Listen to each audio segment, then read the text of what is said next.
who's actually getting the most out of Sony's new 77-inch QD-OLED BRAVIA XR A95L, and who should walk away before they spend a fortune on a TV they'll barely use? Is it a justified upgrade for a family that streams movies together, or is it more of a niche premium for hardcore gamers and picture purists? And for the average buyer who just wants a solid picture without breaking the bank, does the price make sense?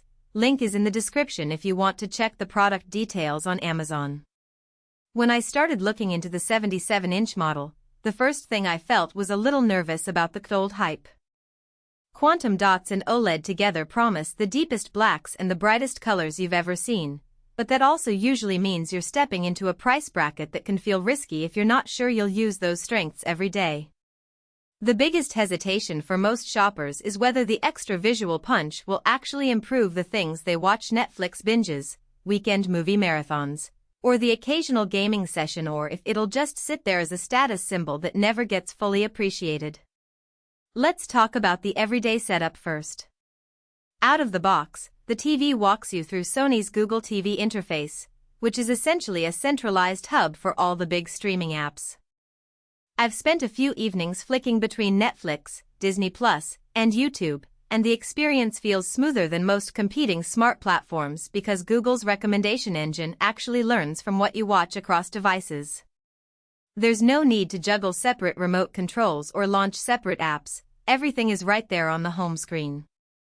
For a household with mixed preferences, say, kids watching cartoons while a parent streams a documentary, the UI stays tidy, and voice search through the built-in Google Assistant works reliably enough that you can ask play the latest Marvel movie without having to type a thing. Now, the picture. The cognitive processor XR is Sony's AI-driven engine that claims to analyze each frame and boost detail, contrast, and color on the fly. In real-world use, the impact is most noticeable in dark scenes. I watched a recent horror film that leaned heavily on shadowy rooms, and the TV delivered true, inky blacks that didn't bleed light into the scene. The QD-OLED panel also pushes brightness higher than a standard OLED, so you can see HDR highlights without the picture washing out in a bright living room. When I turned on a bright daytime sports broadcast, the colors stayed punchy but didn't cause any glare on the screen, something that many OLEDs struggle with. If you're a PlayStation 5 owner, the exclusive gaming features are where this TV starts to feel purpose-built. The HDMI 2.1 ports support 4K at 120 Hz, variable refresh rate, and auto-low latency mode. In practice, that means you can hit the performance mode on the PS5 and see a smoother, more responsive experience in fast-paced shooters. The dedicated game menu bundles picture presets, input lag measurements, and HDR toggles in one place, which eliminates the guesswork of hunting through the settings menu.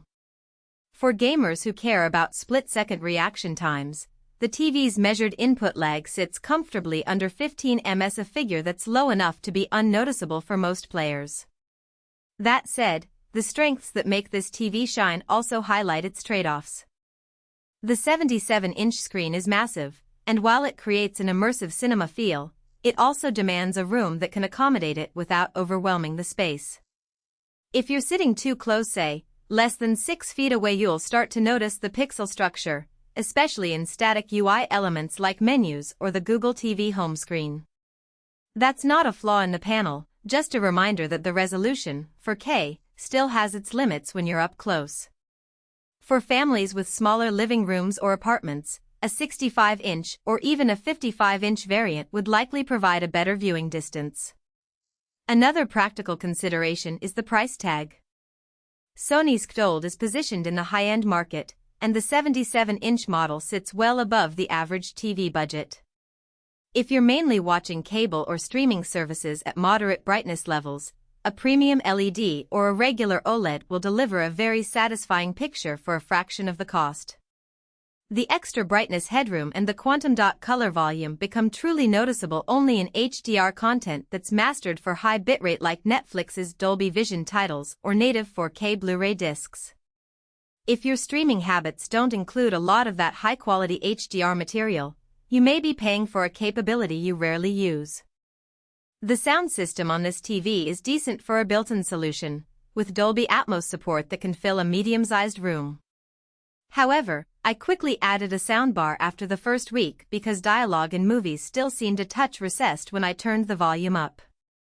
That's a common scenario with ultra-thin panels. There's limited space for large drivers, so budgeting for external audio is wise if you want a truly cinematic experience.